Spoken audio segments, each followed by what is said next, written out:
সেই দিন যেদিন আজকে ফার্স্ট টাইম আমি দেখতে পেলাম ম্যাসেঞ্জারে এসে এখানে এই যে গেট খোলা আছে। আগে বহুতবার এসেছি ম্যাসেঞ্জারে আমি, কিন্তু কোনোদিনই গেট খোলা পাইনি একবারও।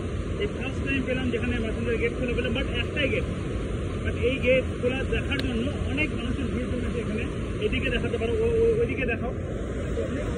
তো অনেক মানুষের ভিড় জমেছে এই গেট বা এই গেট জল খোলার জন্য, কারণ এদিকে অনেকটা জল বেড়ে গেছে অলরেডি বৃষ্টির কারণে পাহাড়ে, তার জন্য জল ছেড়েছে। কত সুন্দর লাগছে, দারুণ লাগছে আর কি। মানে জলটা ছেড়েছে জাস্ট একটা গেটে, সবগুলো ছাড়লে আরও মারাত্মক লাগতো দেখতে। বাট আপাতত একটাই ছেড়েছে। এই ভিউটা আমি আজকে এখানে ফিল করতে পারলাম। বাট আজকে আমার আশাটা, এখানে ম্যাসেঞ্জারে আশাটা না আমার সাকসেস হয়েছে। যাক, ভালো লাগলো তোমাদেরকে দেখানোর জন্য ছোটো ভিডিওটা করলাম। ওকে, চলো সবাই পারলে ঘুরতে চলে।